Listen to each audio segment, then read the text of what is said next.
Scotland suffers, and it's becoming busier and busier. It suffers a lot from over tourism. So it's my duty, not only as a tour guide who runs a tour company, but as an influencer, as you say, as a Scottish content creator, is to try and focus on some of these other places. And focusing on those other places is exactly what we're going to do today, helping you to avoid the crowds without sacrificing those amazing Scottish travel experiences. And who's going to help us? None other than today's guest, Andy McAlindon, also known as Andy the Highlander on social media. Andy has amassed nearly 800,000 followers on Instagram and over 500,000 on TikTok by sharing Scottish history, places of beauty, and loads more, and plenty of travel recommendations in this one, including Scotland's best kept secret dubbed, quote, Scotland in miniature, where you can find everything the famous Isle of Skye offers, like distilleries, ancient caves, and mountain climbing, stunning beaches, without fighting those crowds. You'll also explore a perfectly preserved 6th century town where you can talk to locals instead of trying to dodge tour buses. We're going to discuss Scotland's over 200 remote bothies as well. Mountain cottages, they're scattered across the Highlands where you can stay totally for free, and loads more. You'll also hear about Andy's transformation from self-employed electrician to Scottish content creator and tour guide. How does that happen? You're going to find out today. You'll get his take on using social media responsibly, his book, Locks and Legends, we'll discuss, and loads more right now. So buckle up, strap in. Thanks for being here, and welcome to the Zero to Travel podcast, my friend.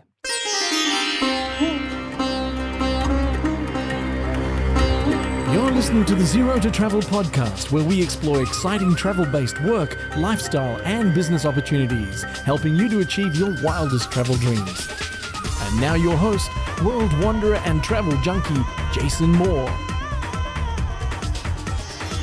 Hey, it's Jason here with ZeroToTravel.com. Welcome to the show, my friend. Thanks for being here, letting me bring a little travel into your ears today. This is the show to help you travel the world on your terms, to fill your life with as much travel as you desire, no matter what your situation or experience. As I mentioned, Andy McAlindon, our guest today. You know I'm a sucker for stories of transition, and his is compelling. I needed to know, how did Andy go and make that transition from a self-employed electrician to an actor, where his love for Scotland eventually led him to land a minor role in the hit series Outlander, and then on to being a tour guide and all the things he's doing now, including his book, writing his book, Locks and Legends.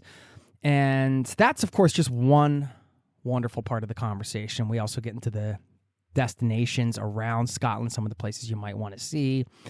You're going to love this one. I really enjoyed recording it for you. Stick around on the back end if you would be so kind. I'll share a quote from a famous Scottish writer, one that I live by in many ways, one that can make every day feel productive, even if you only got this one thing done. So you'll hear that. And lastly, don't forget zerototravel.com/newsletter. You can sign up for our free newsletter over there. Lastly, I once participated in a hitchhiking race around Scotland. Got second place, didn't win. I'm bringing this up because I met so many lovely people along the way, and I found Scottish people to just be so endearing, so great to talk with, and today is no exception, and I think that you'll get some good vibes coming out of this one and be excited for planning your first or next trip to Scotland. Definitely would encourage you to go. So anyway, thank you so much for listening, and I'll see you on the other side, my friend. Cheers.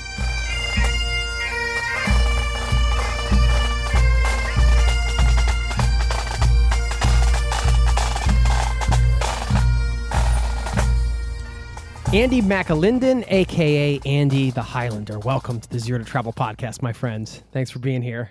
Thanks for having me. Congrats on the book, man. How does it feel to get a full-fledged book out there? What a rush. Yeah, pretty awesome. Locks and Legends. Yeah, Locks and Legends. Yeah, cool. I mean, how does writing a book rank in terms of like difficulty and things that you've done before? It was a process. You know, so HarperCollins came to me probably because of the videos I do online. I've amassed quite a following on the different platforms. Instagram. You're a Scottish influencer. A Scottish influencer. Aye. Aye, laddie. So yeah, they reached out, and of course we jumped at the chance. creating content around Scotland and the culture and some of the history and everything, that adds another level to your expertise. Then you got the tour stuff. Plus, obviously you have this strong passion for your home country. So we're going to leverage all that today to get some of your best advice in terms of like maybe some of the lesser known places to visit and things like that. Before we dive into that, I do want to get a little bit of the background on the birth of Andy the Highlander, which is you. But do you think of Andy the Highlander as like a character? I mean, you were an actor. Is it kind of a role you step into, or is it just like become part of who you are at this point? That's a really good question. When I first started and created Andy the Highlander, it was more of a persona, but it's pretty crazy to say it, but that's who I am now. I'm more Andy the Highlander than I am old Andy. Nobody knows who old Andy is anymore. So I just kind of fell into it. So it started off in 2014. I joined a casting agency in Glasgow. So started off doing extra work. And then I've got one of these kind of chameleon type faces, which is a director's dream. You can look angry, you can look like a nice guy, you can look like a psychopath, or beard, no beard, detective, serial killer. So I started getting some pretty good roles with some Scottish TV shows, and the thing that changed it all was a generic email from my agent David back in 2015. It said, "Are you free to film on hit US TV drama?" They never said that it was Outlander, but we knew what it was.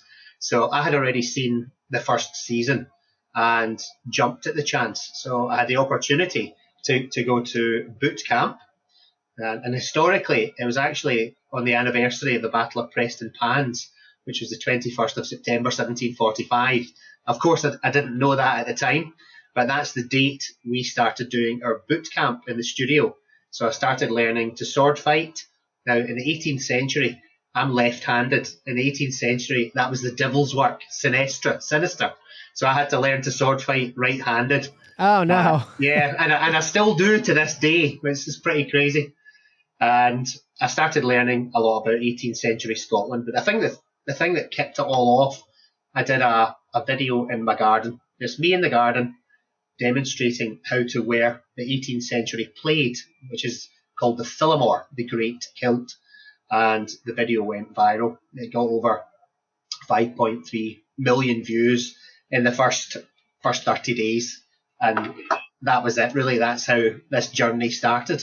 I started doing tours for another company initially, primarily Outlander themed tours. I had all the Outlander kilt, which I started investing in, and the swords and the muskets, and my wife Anna thought I had lost the plot. And we had no idea that this was, first of all, going to become a business, but who I am now on a daily basis. So an amazing journey. That's wild, man. You could call yourself Andy the ambidextrous actor because, you're learning to sword fight with your right hand there. I think you did well. Andy the Highlander has a better ring to it than that. Yeah, I think so. I mean, before this, I read you were a self-employed electrician. So this is a totally different thing, stepping into your dream of getting involved with acting, which seems like that's what you were doing, signing on with the agency and trying to kind of figure this out. We've talked about this birth of Andy the Highlander, and it's like, really, this is you now. And I'm just wondering, is it that you like have become more of that based on like the work you've done? Or is it that, oh, this is like who I really was, and this, like the acting and these things have been this vehicle that have just allowed me to express who I actually am? That's another absolutely great question. And it never really occurred to me until fairly recently. Maybe it's the law of attraction. My favourite film growing up was Highlander. MacLeod, Christopher Lambert, Sean Connery. That was my absolute favourite film. I can still recite pretty much every word from that. And maybe that's just this law of attraction. But to rewind a little bit, before I joined the professional casting agency, this all started, as you say, I was an electrician for 25 years, but the catalyst for all of this was the fact that my dad died at the age of 58 years old, massive heart attack. So I was working with him every single day. Wow. So this was like 17 years ago now. I was tiling a bathroom with him. So yes, I was an electrician, but I did other things as well with my dad. So tiling a bathroom with him the day before he died. And then that morning, I get a call from my sister. Get over here now. Dad's dead. Like that. So that was it, completely and utterly broken. So going on from that, you've got the grieving process, which there's no set way that goes, obviously. But one of my friends suggested that I joined the local theatre, the amateur theatre group. And I was indifferent. I was like, whatever, don't care. Sure, I'll join. And that was it, That became a great distraction from the grieving process. You can switch off from reality, from what's happening currently around you. You're sitting in the costume and makeup department. You're looking in the mirror and you've got a wig on, you're shaving your beard off. You've got fake scars in your face and you become someone else. You're in a different time as well. And you're focusing on maybe learning your lines as well. So that's how it started. And I think that just kept going, kept progressing towards the Andy the Highlander thing. Wow. Thanks for sharing that. Sorry to hear about your father. That must have been a really tough time, especially considering you guys working alongside each other like that. That adds a whole other dimension to the relationship, of course. What was the biggest lesson you learned from him? Never give up. My dad always used to say, chin up, I think the biggest thing is to work your ass off. Just no matter what, just keep going. Keep the wolves away from the door. I know he would be very proud, especially now that I'm paid to drink whiskey sometimes, So yeah, just no matter what's happened, he was the rock for our family. And that's what I am for my family now. I'm in my best. I'm at my best when I'm working, I think, for my family. Obviously it's a balance, but I love what I do, so it makes it a lot easier, of course. I find it really inspiring thinking about your journey and how this is like a whole other chapter you could almost say not even another chapter in your life. It's like a whole other book. It is, yeah. That's possible for any of us, that we can just, all of a sudden everything can change so quickly like that. Especially nowadays, like you mentioned, putting out a video, 5 million views, and it's like almost overnight in some ways when it comes to content creation and things like that. What have you taken from your experience, decade and a half as an electrician, working home repair, all the different things you've done? What lessons have you taken from that you've been able to apply to what you do now? Because, this is always exciting because these seems like two disparate things, but everything feeds into each other on a life journey. I'm just wondering, yeah, it does. I think it's obviously the work ethic. I was a self-employed electrician, and what might sound very basic, like timekeeping and being punctual, I would rather be 2 hours early than 5 minutes late. I don't do late. I've got an incredible work ethic that I got from my dad, and I carry that forward. My son Daniel, my oldest son, is a naval architect, marine engineer, and he also has that now. It took me a while to get it. When I was in my early 20s, I remember we call it skiving off work, My dad would say to me, Andrew, I have to work to pay all the men's wages. It was hard, There was a recession going on at the time, and I used to take advantage of that, and it took a while to get it, And I remember not long before my dad died, I think it was 11 o'clock at night. I was in a big hardware store in Scotland just getting some electrical stuff earlier on that day. And I met this big guy who clearly didn't know what he was looking for. It turns out he was looking for a fan for his bathroom. He was actually a big fireman. And I said, listen, can I help you? I'm an electrician. What are you looking for? So I ended up going to the guy's house and doing the job for him. And I came back with this, bundle of cash, 11 o'clock at night. And I come through the door and gave the money to my dad. I said, there you go, Dad. And he said, I'm proud of you. So I finally got that. And I just think that's a great way to live your life. Just carpe diem, seize the day, and just work your butt off, work harder than anyone else. The tours I do, the duration of those varies. It's roughly about 8 hours a day. But for me, that's like a minimum of 14 hours a day. I leave the house at 6:15. I wash the vehicle, got all the snacks ready, drive up to Edinburgh, which is like 2 hours drive and 2 hours back. So, yes, there's a lot of hard work behind the scenes. I think the thing is, I refuse to go back down there, rock bottom, like completely broken. I just point blank refuse to go there. So I'm just keeping positive as much as I can. Mm-hmm. Wow. Yeah, being a tour guide is no joke. I did it for a summer, and it's there's a lot that goes on in the in between.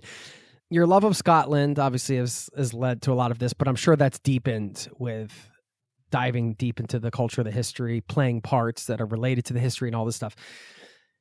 How has everything that you've done changed at all your relationship with your home country? It's made me fall in love with it even more. When we were kids, my dad had a construction company, and yes, we went abroad occasionally, but we spent a lot of time travelling around Scotland in one of these old-fashioned caravans that you hitch up to the back of the car. There were 4 of us at the time: an older brother, older sister, a younger sister, Natalie. There's a late edition Sean, so he's in his 30s now. But as kids, we just travelled around Scotland. I always loved open spaces. Like, my dream was just the Highlands, open spaces, no fences, mountains, waterfalls, beautiful lochs, and the sea views, looking at the horizon or the little islands scattered in between. I want to fill you in quickly in 2014, right before I got married, actually, a week or two before, which seems insane. I went and participated in a totally grassroots, just for fun hitchhiking race around Scotland. We were 11 teams of 2. We wild camped outside of Edinburgh to start. And then we kicked off, and half of us thumbed one way around Scotland and half of us thumbed another. And it was all made up. We had to hit 11 checkpoints. There was no sponsors. It wasn't a paid thing. It was just a group of people. And man, it was so much fun. We what an adventure. And I'm bringing this up because we really got to experience the people of Scotland just through their generosity and giving us rides. Somebody even took us in, and a couple people fed us. People that had never picked up hitchhikers picked us up before. I got a good vibe on you guys. And everything from regular job type workers to drifters to all kinds of people. So we really got connected with the people in a different way through the experience. And then also, mostly camping outside and things like that, even though it didn't take long to get around the country. But the open spaces you mentioned, the nature and all that stuff. And so I just wanted to bring that up because I feel like Scotland's a very special place. Yeah. What an experience for you. That sounds absolutely amazing. Was amazing. So, that generosity, give us a sense of the people. Is that... It's different when you live somewhere and you got your day-to-day, people are busy and all that kind of stuff. But if you were going to describe Scottish people, again, it's a sweeping generality, of course. But if you were going to describe sort of the spirit of the people that when travelers come, what they should kind of expect in some ways, how would you describe that? I think that's so nice to hear. And I hear it all the time from my clients that they just found the people so welcoming and friendly. We love to talk. We love to talk in Scotland, And I like that. Yeah. And you'll find that people will actually go out of their way. You've experienced that yourself. People will go out of their way to help you. If you're lost, or if you're looking for something, or you just find yourself in a local pub and just talk to people, you'll end up becoming best friends with the locals. And I just love that about Scotland. Yeah. Or if you need a fan for your bathroom, somebody will jump in there and you go. Take you home and put it in for you. That's right. What is something from Scottish culture that we should steal, I'm using air quotes, to improve our lives? Some element of it, Spain, they have the siesta. I love that concept. It's just middle of the day, take a couple hours, hang out, have a long lunch. That's not always possible. But are there any elements of Scottish culture like that where it would have been cool if more people did this, because this is just a nice thing? Yeah, I think when I take people on tour, I actually do a lot of unofficial hand fasting or quaich ceremonies. So this is where, tying the knot comes from. This is the hand fasting, tying the knot. I do a lot of unofficial renewals of people's vows. So say you've been married, yeah, it's lovely. It's the old-fashioned way, tying the knot, and you would actually do it like a St Andrew's saltire, and then I'd put the ribbon over your hands, and when you pull it apart, it ties the knot. So that symbolises a universal bond. It's not just the actual knot itself, but it symbolises a universal knot between a bond between the two of you, between the couple. Or I might do a quaich ceremony. So the quaich, Quich, is called the two-handed love cup. So it might be made of pewter or silver. So again, going back to maybe two rival clans, you would both hold on to it. So you would have a drink, and I would have a drink. And this was to prove that it wasn't poisoned. But again, the couple would hold on to a handle each and take a drink. So things like that, that's quite a nice thing to do. I think you guys need more steak pie. So where are you based? Where exactly are you based? I'm in Norway, actually. I'm in Oslo, Norway, but originally from the States. So. Right, okay. So yeah, I mean, we have obviously our cuisine here as well. We have iron brew, our shortbread, our kraniken, sticky toffee pudding, steak and haggis pie, our traditional. Did you have a traditional breakfast when you were here? I mean, it's pretty ridiculous. Oh, yeah. Yeah, I love the traditional breakfast. Yes, absolutely. Yeah, you've got your haggis, your black pudding, your tatty scone, square sausage. Yeah, so that's like a can't miss meal, you would say, if people are traveling there. Yeah, absolutely. Especially if you're doing something like what you did. If you're traveling, if you're doing a lot of walking or whatever, it's plenty of calories. So with the tying the knot thing, is that something like you would do with your wife on a special anniversary or something as a private thing, or is that something people do, or is it?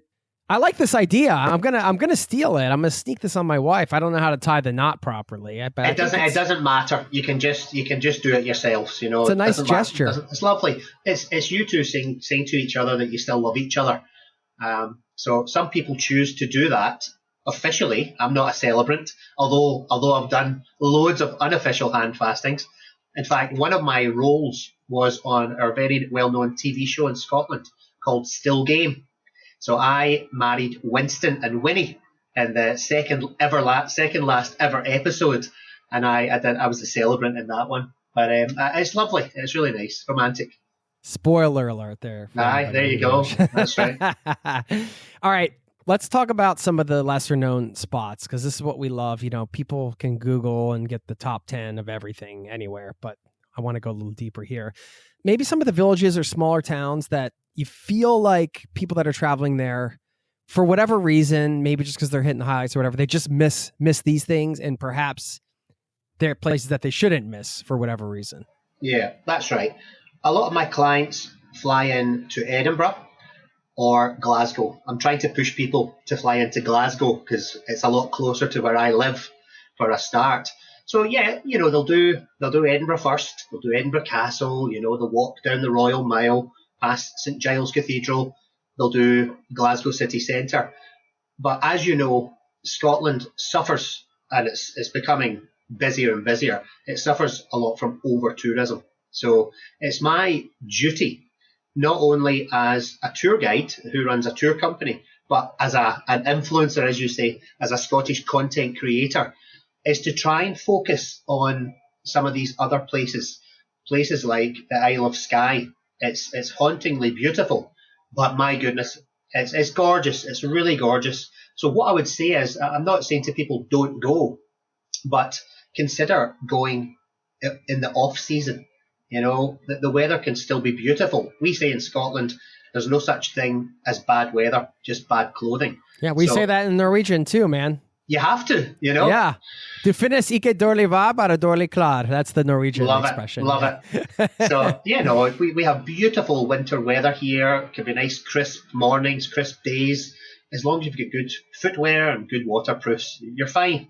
I've never cancelled a tour due to the weather. So anyway, go in the off season. Number one, there's a lot less people, a lot less crowds. You get better photos. But during the season, Skye is far too busy. And the fact that there's a bridge connecting it to the mainland, it makes it more accessible as well. So I need to be conscious of that. So I would maybe drive people to the Isle of Arran, for example, on the west coast, just off Ardrossan. You take the ferry from Brodick, from Ardrossan to Brodick. That's called Scotland in miniature. You've got everything you need on that island. You've got distilleries, 2 distilleries. You've got a brewery. You've got aromatics. You've got a cheese company. You've got deer. You've got heather. You've got Goat Fell to climb. You've got mountain to climb. You've got beautiful beaches. You've got the history. You've got the King's Cave, which I actually mention in the book. That's apparently one of the caves thought to have been where Robert the Bruce hid before the Battle of Bannockburn, where he sees the spider trying to build its web and he fails and he fails. So this is where try again comes from. So loads of history on that place, loads of folklore, and other places as well. I love to visit. In fact, the first chapter of the book is the stunning town called Curos. So it's spelt Culross, Culross, pronounced Curos. It's one of my favourite places to visit. It dates back to the 6th century, founded by Saint Serf, the birthplace of Saint Mungo, who was the patron saint of Glasgow. But this town it's as if it stood still in time. The oldest house dates back to 1577. There's also Curos Palace, which dates back to 1597 and 1611. There's connections with James VI of Scotland, who granted the title of Royal Borough to this town, which meant they were allowed to trade internationally. There's a man called George Bruce, who became Sir George Bruce. He was a descendant of King Robert the Bruce. But he engineered the world's first underwater coal mine underneath the body of water called the Firth of Forth. An amazing feat of engineering. This is in the late 1500s. Fully functional until 1625. It was flooded beyond repair. So little places like this where you go and speak to the locals. For me, it's not just a location. It's about making relationships with the shop owners and the people who work in the cafes and the castles and the palaces, forming relationships with them, trying the local pubs, drinking the local ale. For me, that's so important. Yeah. Okay, this is great. So Culross. So don't pronounce the L. So it's Curos. Curos. Like a Highland coup. Curos. Curos. Curos. And the Isle of Arran, Arran. Correct. Right? Which would kind of be like an alternative to the Isle of Skye, which, as we're talking, I just checked a couple pictures and it looks absolutely stunning. So this is these are great recommendations. I had a question about, when you're sharing places like this, you mentioned over tourism. One of the things that has, and I'm not trying to get controversial here, or, just trying to have an honest conversation, but one of the things that people say has contributed to over tourism is social media and people sharing these places, and then they get shared, and for whatever reason, or somebody like features it in a music video, and the next thing you know, there's like 1 million people at a place that's meant to support like 20 visitors. I'm exaggerating, but that double-edged sword, do you think about that? Is that something that concerns you? Yeah. All the time, and that's the exact way I refer to it. It's a double-edged sword. It's about not taking away the natural beauty of these places. Again, if you look at the Isle of Skye, you've got the fairy pools, or you've got the Old Man of Storr, this rock formation on the Trotternish Peninsula. First of all, you've got all these vehicles, which are not great for the roads up there, these single-track roads. So there's a lot of potholes. You're then having to build these new car parks.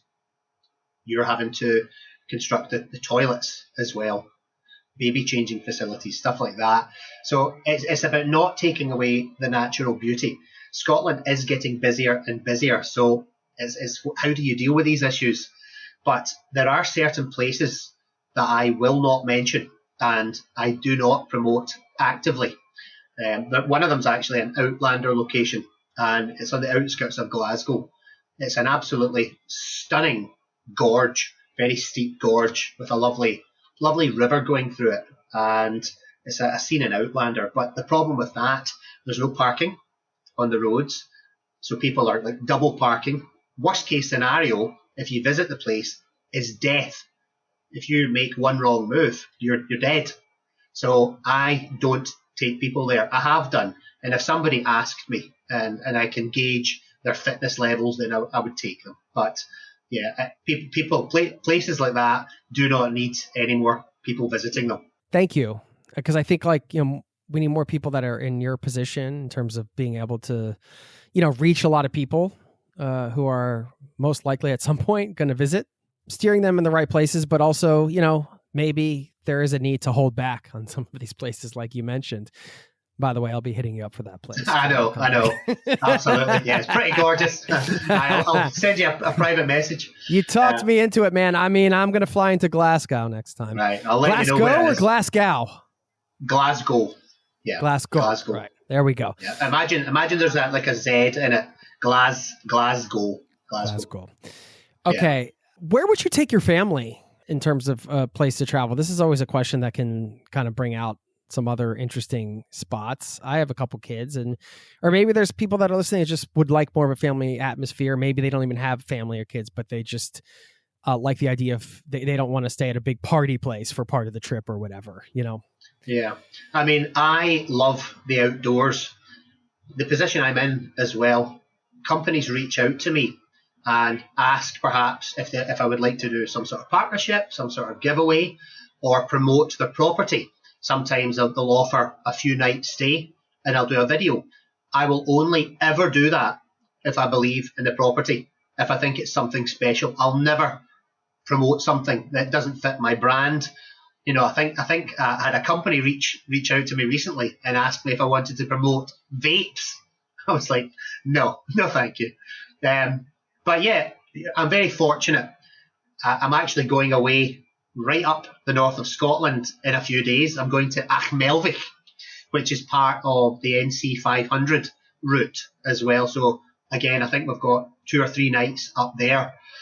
We spend a lot of time for Christmas holidays and have done for many years up in the Cairngorms. There's a place called Coylin Bridge, which is just outside Aviemore. So you've got the Cairngorm mountain range behind you where I learnt to ski. There's loads of absolutely stunning forest walks. You can go quad biking, clay pigeon shooting, you can go cycling, walking, skiing. It's absolutely beautiful. Or you could go maybe to Loch Ness. I stayed up in a place called Foyers recently with the family on the banks of Loch Ness, and that gives you access to the boat trip or cycling, e-scooters, whatever it is. Gives you access to the Highlands, Inverness, Urquhart Castle. You can maybe go to Elandonnan Castle for the day. It's a very beautiful place, the Highlands, as you know. There's often places that are overlooked. You've got the northeast of Scotland. You've got Dunnottar Castle, New Slains Castle, Craigiebar Castle, Edsel Castle, Braemar Castle. Loads of stuff up in that neck of the woods. You've got Glamis Castle, where the Queen Mother was brought up. The Slains Castle was where the inspiration for the octagonal room in Bram Stoker's Dracula. Clifftop Castle, pretty cool one as well. Yeah, amazing. My dad did like a family history thing, and it traced all the way back to the Urquhart name. And on this hitchhiking trip, we got dropped off randomly, turned around, and we were at Urquhart Castle. At your castle. What were the chances at my personal castle? One of the things I really want to do, either with my wife or even with the kids, if I feel like if they can handle it, is walk the West Highland Way. The idea of the hiking, and then you stop in the villages and all that kind of stuff. I mean, that could be the example of like another Isle of Skye moment where it's like, that's cool, but like it's way too crowded and maybe you should go here. Or is it like, this is like a one of a kind thing. That's why it's popular. Just go at this period of time. Like for anybody that's interested in walking the West Highland Way, and maybe people are hearing it for the first time. Like when I did, I was like, oh, this sounds amazing. You could just give us an overview of it and then perhaps some advice around that. Yeah. So guess who's walking the West Highland Way in May? You are? Yes, I am. So I've done it. A lucky dog. I know. That's awesome. I've done it quite a lot of times in the past when I was younger. The last time I walked it in 5 days. I've also cycled it in 3 days. I've done different sections. So you would maybe take 2 cars and your friend could drive up to Fort William, leave the car up there. So Yes, I am doing it for my two best friends. It's their 50th birthday. And the way we're looking at this is we might not be fit enough. We might not be fit enough to do this, as the years go by. So I am fully booked with my tour company almost every single day, but I have blocked off a week during my peak season to do this. You don't get this time back. You've only got so many good friends in your life, and you've got to take time out for yourself. So yeah, we're doing it. We've actually got a group chat on WhatsApp, West Highland Way group chat set up. We need to start getting the appropriate equipment soon, things to take with you, whether that might be midgie repellent. So if you are doing it, folks, I would recommend that you get something called Smidge. The thing they used to use to repel midges was called Avon Skin So Soft. They changed the formula a few years ago, and it wasn't as effective. They have changed it back to the original formula, but this stuff called Smidge is incredible. I am up in the Highlands often, and all of a sudden the midges appear. So I always carry some in my bag, couple of sprays, and they disappear. So that's very important. You need to take Compeed with you for blisters. It puts this, it's like a Band-Aid. It puts this fake layer of skin over your blisters. If you are going to do it, make sure your trainers, make sure your shoes are well worn. Don't buy brand new hiking shoes and start off. You'll have terrible blisters after day one. So that's funny you ask. We're doing that. So for those of you who don't know what the West Highland Way is, I think it's 96 miles from just outside Glasgow. It's a place called Mulgai, which is written Millingavi. So it's pronounced Mulgai, and it's absolutely beautiful. You walk along the bonny banks of Loch Lomond, up past Rob Roy's cave, over the Conic Hill, up to the top of the loch, and then to Inversnaid, Inveroran, Inverarnon, the King's House at Glencoe, absolutely beautiful. Then along up to the Devil's Staircase and down to Kinlochleven, and then off to Fort William. So fingers crossed. Oh man. You need to get yourself back here. I do. Tell me about it. I'm wanderlusting right along with the listener here, as you can probably hear. In terms of booking combinations on that, is that something you have to do quite a while in advance? It's a very popular type of thing. Like, you guys already have all that locked down? We do. So Our wives are coming with us. The three of us, or four of us, we are going wild camping the whole time, right? So there's also a company. There's a few companies now, but one of the oldest one is called Travel Light. They take your bags to the next stop for you, so you're not having to carry it, right? So anyway, we're going to probably carry our tent. We are wild camping. You have to be aware that there are camping bylaws in certain areas around Loch Lomond from certain times of the year. So we are doing it in May, and the camping bylaw is in force. So you can't just set up a fire, set up your tent in certain areas. You have to obviously follow the code. And again, this is to reduce urban campers, people coming from the city and leaving their trash behind, their disposable barbecues, diapers, broken bottles, cans, stuff like that, So yeah, the girls have booked into accommodation at every step. So we're actually doing this over 7 days, giving ourselves plenty of time. Yeah. Okay, great. That's amazing. I mean, the wild camping thing, it's not going to be for everybody, but I think it's, for some people listening, that might be the key to unlock like a long stay in Scotland, because you have that flexibility to camp for free. And if you do it in the right way, obviously do your research, like you mentioned. Speaking of resources, I mean, we're going to link up to everything, your book and all the great resources you have. You got your Instagram and all that stuff. We're going to link up to all that. But any other resources that you encourage people to check out? You're like, wow, this is like very definitive for this type of thing, or Yeah, absolutely. I would check out, first of all, Historic Environment Scotland and the National Trust. In fact, at the back of the book here, let's see if I can find it. I actually have mentioned quite a lot of resources. Let's see if we can find this here. You've also got the National Trust for Scotland. It's a lot cheaper if you buy an Explorer Pass with Historic Scotland before you come, or you can buy it when you get here. If you're visiting, for example, Stirling Castle, Edinburgh Castle, Urquhart Castle, your castle, It's a lot cheaper to do that. So here we go. I mean, the back of the book here, we have got loads of things for people to check out. So here's some I've mentioned already. Historic Environment Scotland, National Trust for Scotland. We have got a link for the Met Office. We have got Traffic Scotland to check the road conditions for any closures. I've also got the Scottish Government, www.gov.scot. That's travel and entry requirements. You've got the Highway Code, for example, if you're driving. Getting outdoors, you've got Walk Highlands. You've got OS Maps, the Ordnance Survey link, Outdoor Access Code.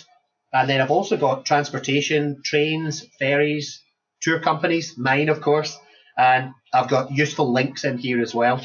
I've got, Caithness Broch Project, Canmore, that's your maps. You've got Govan Stones, it's the Pictish Stones, Harris Tweed Authority, National Library of Scotland, Pictish Art Society, Scottish Whisky Association. So there's loads in there as well, actually. Yeah. Great. Thank you for that. In terms of festivals, I mean, a lot of people know about the Fringe Festival, of course. Pretty iconic, very crowded, I'm sure. Difficult in that way.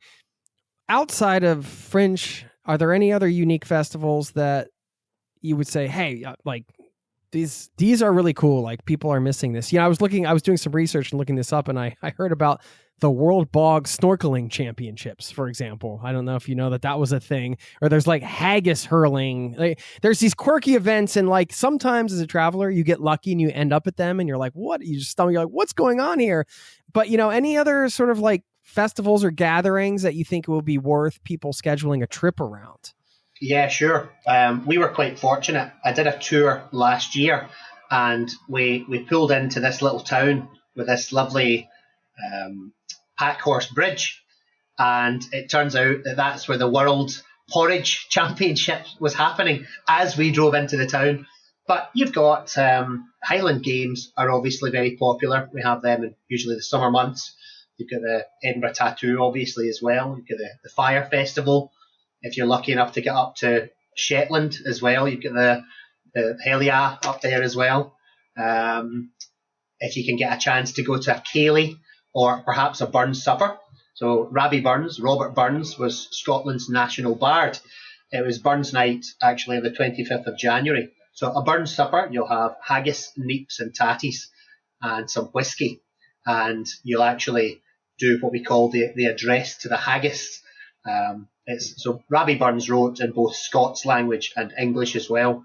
I was on TV last week actually reciting some of that. So let's see if I can remember. You'd say, fair fa, your honest sonsy face, great chieftain of the puddin' race, aboon them all you tak your place, page, tripe or theirm. We'll are ye worthy, o a grace, as lang's my airm. The groaning trencher there you fill, your hurdy's like a distant hill, your pin would help to mend a mill in time of need, while through your pores the dews distill like amber bead.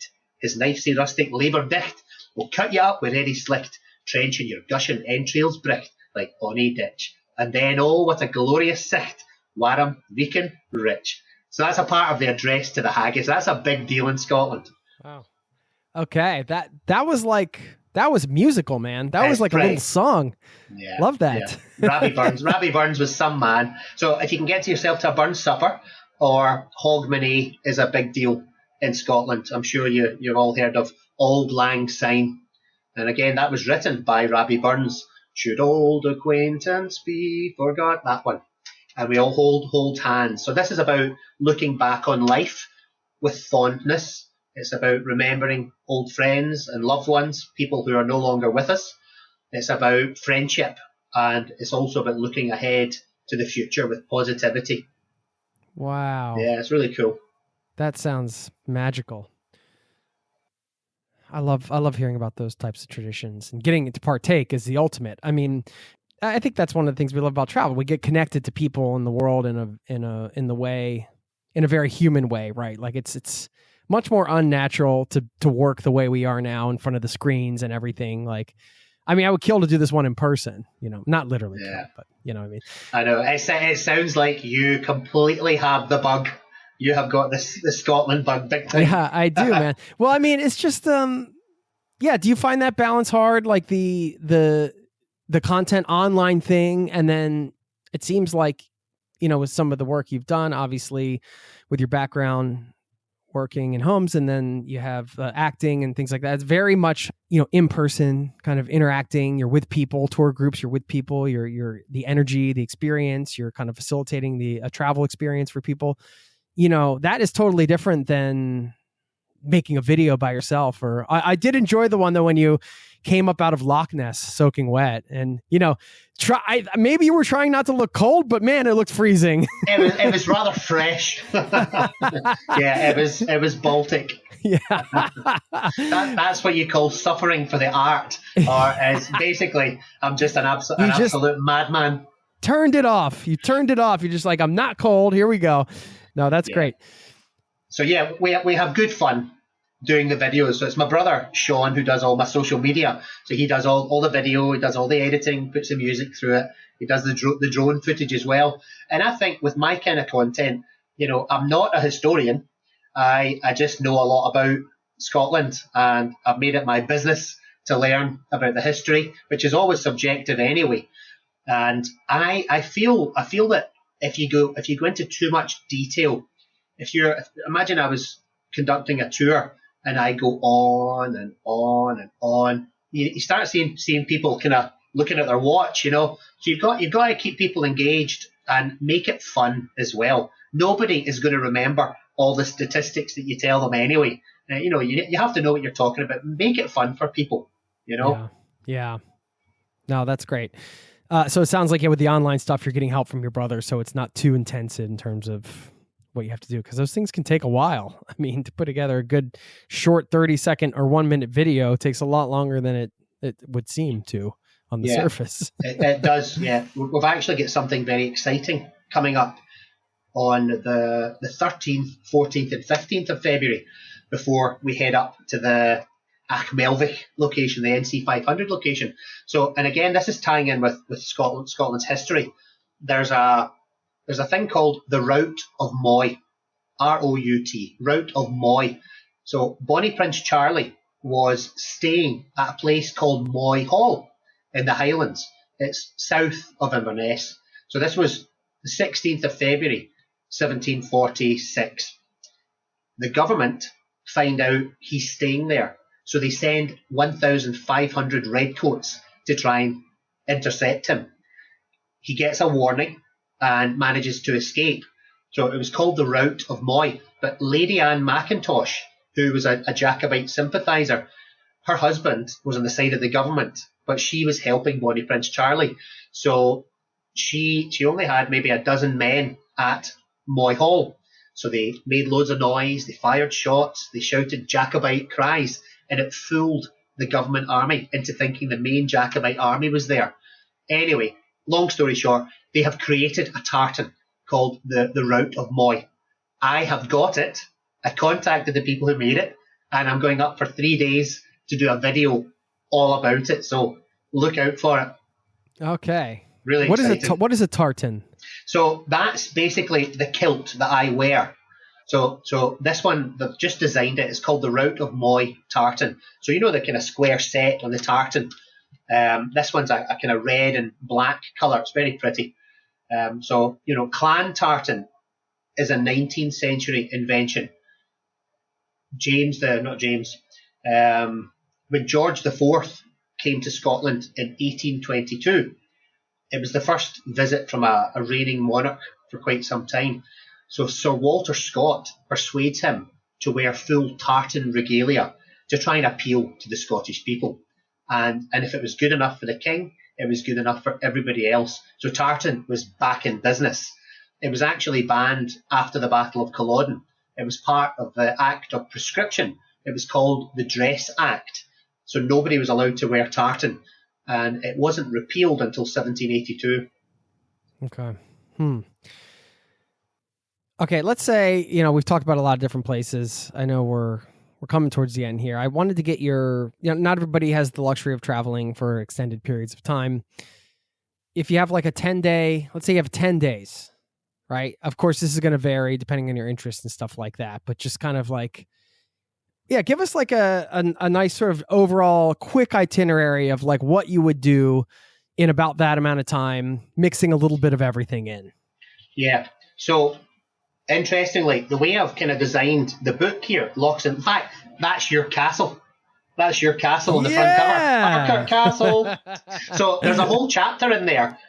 St. Columba settled there in the 6th century and converted the Pictish chieftain Emchath to Christianity right there at Glen Urquhart. Anyway, so I would start Edinburgh. Get your feet on the ground first. Explore the Royal Mile, the old town, the castle if you like, the cathedral. Do some stuff around the Edinburgh area. The way I've planned the book, you can actually start from there and then visit Curas, Blackness, Doon Castle, Stirling Castle. There's loads of things you can do in that area. And then the way I've designed this, you can head further north. You can head up past Stirling, Perth. You can stop off at the Cairngorms, head up to Inverness, perhaps, see the Highlands. Then from there, I take people to the Outer Hebrides out here to Lewis and Harris. Then you can get a ferry from there to the Isle of Skye. You can spend a few days on Skye. And then from Skye, you can take a ferry back to the mainland or use the bridge. And then go down past Loch Ness, all the way down past Glencoe. That is a must-see. Glencoe is stunningly beautiful. So Glencoe, down past Loch Lomond and back to Glasgow. And then I actually cover some of Ayrshire as well. So you'd be surprised. You could get quite a lot of that done in 10 days. Yeah, that's great. Thank you. If somebody wants to take them a souvenir, some souvenirs are, you're just like, you can pass on those. But other ones you're like, oh, this is like a good thing to take home in terms of like crafts or artisan like type stuff. What would you? A good souvenir. Maybe a nice Jacobean whiskey glass. Or a nice bottle of whiskey for someone. Whatever you get, make sure it's not made in China, for example. Make sure it's made in Scotland with love. Support the local businesses. And it has special meaning. Maybe a piece of Harris tweed as well. Or a nice little bit of tartan. A tartan scarf made in Scotland. For the person that does get an extended time where they're willing to go the distance, is there a place that you recommend that, maybe it's a bit difficult to get to, even just to travel to? It takes extra time, but it's going to be worth the effort? Yeah, I would, if somebody does have a lot more time, I would recommend not moving around so frequently. Have somewhere as a base. I would suggest the Cairngorms, for example, up near Aviemore, near Kingussie. There's some beautiful properties in the middle of nowhere up there. So obviously rent a car if you're comfortable driving and just find out what's available, what's near you. Some beautiful forest walks, or, up there you've got Loch Ellen, Loch Morlich and Loch Wanyu, the Green Loch. You've got the Cairngorms, hopefully you've got the mountain railway funicular that's going to open back up for the season. So that takes you right up to the top of the mountains. And there's a restaurant up there. There's the highest post box in Great Britain. So you can post a card from up there. It's quite nice. Yeah, so just try and stay in the one location for a period of time and then move on to the next one. Just so it's not like one night here, a couple of nights, Right. Slow down and go a little deeper. Slow down, yeah. Great travel advice. Any major things that we're missing that you wanted to bring up for the potential visitor? Let's see, what else have I got? I had some notes written down earlier on. I feel like we've covered a lot. Yeah. But, it's endless, of course. Yeah, I'll see what I've got here. I haven't used my notes. Stay in a traditional accommodation. If you fancy your walking, stay in a croft or a bothy. Bothies are awesome. Oh, yeah, I was going to ask you about the bothies. Yeah, tell us about the bothies. Yeah, so there's over 200 official MBA bothies. They're designed to keep you alive, basically, if you're caught in bad weather. Now, the use of these have changed somewhat. They've become tourism now. People like to just get away, but they're absolutely fantastic. So it's just a cottage in the middle of nowhere.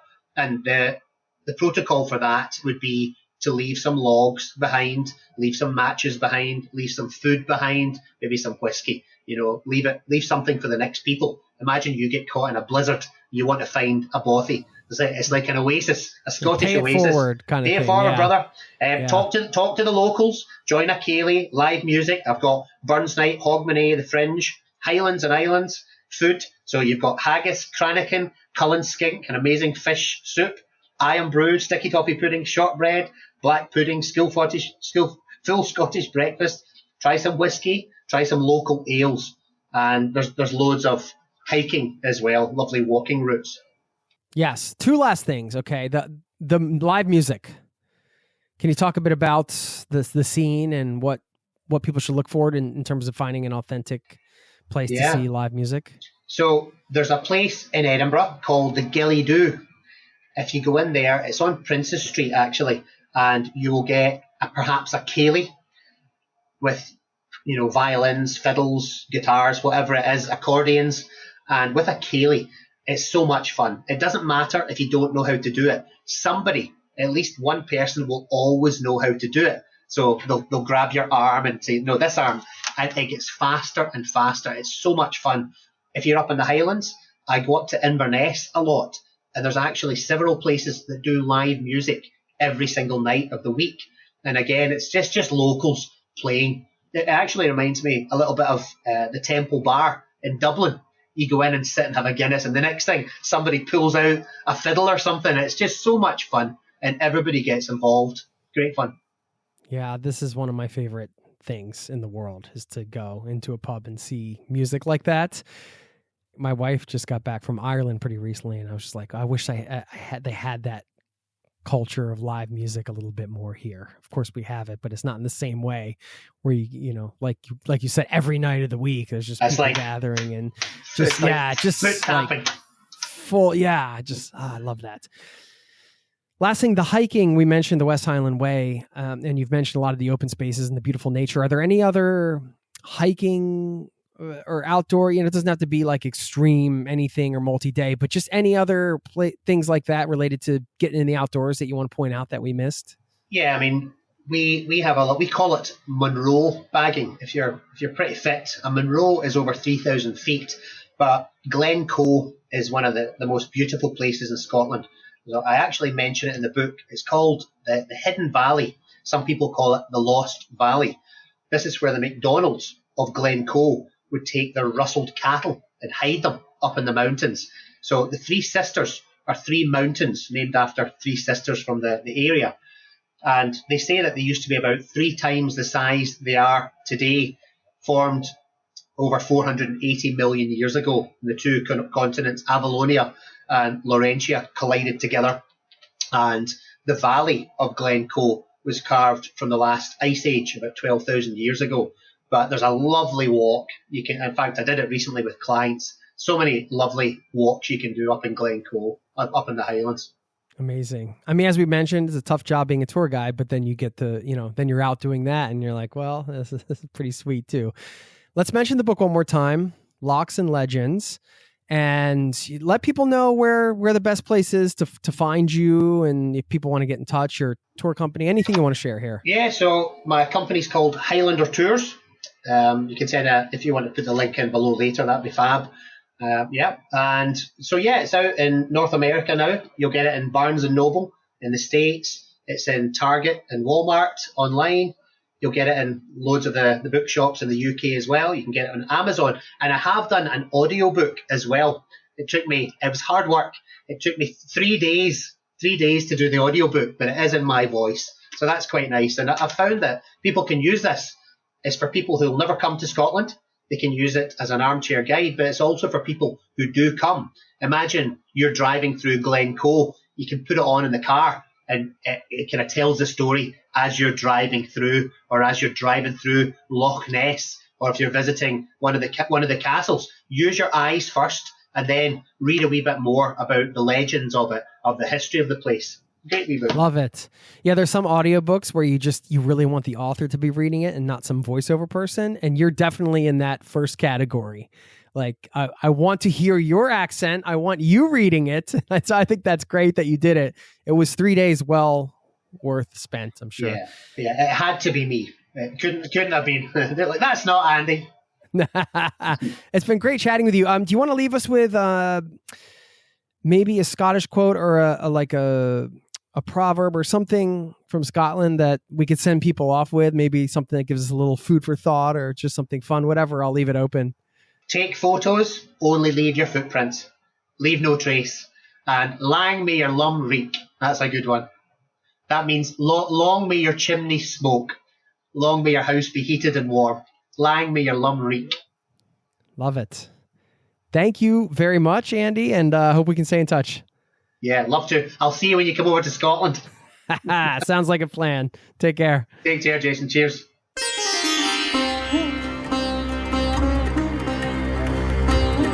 There you have it. Thank you once again to Andy McAlindon, a.k.a. Andy the Highlander. Follow him on social media if you'd like. And the book, of course, Locks and Legends, out now. I'm going to leave you with this quote that I mentioned at the top from Robert Louis Stevenson, the Scottish writer, who said this. And this is something that I try to live by. It really does make me feel like I did something productive, even if I just do this one thing every day. And I thought this might give you some food for thought coming out of this one. So the quote is, "Don't judge each day by the harvest you reap, but by the seeds that you plant." And normally I just let you go, but I do want to say something about this quote because I think that on most days we can plant some sort of seed. And, the harvest in this quote is like the big thing that happens, right? But the seeds are the small things. And those are the things that get us towards our goals, the things we want to do, the way we want to live our lives. And, sometimes I can feel like, I'm not getting anything done. Some of these things we work towards in life, they just feel so big or overwhelming sometimes, whether it's travel related, business, life, all that stuff. But if you end the day and you just planted a small seed to help grow some aspect of something you're working towards, it's a win. It's a win. And sometimes there's a day where I don't feel like productive. Sometimes the creative process is a bit messy. But if I can look back and say, well, we did plant 1 or 2 or 3 seeds today, then that's a win. And I feel like I've done something good. So anyway, I'll leave you with that. Go plant a seed today, whatever that means to you. Thanks for listening, and I'll see you next time. Peace and love to you and yours. Cheers. This podcast has been brought to you by ZeroToTravel.com. Ideas and advice to make your travel dreams a reality.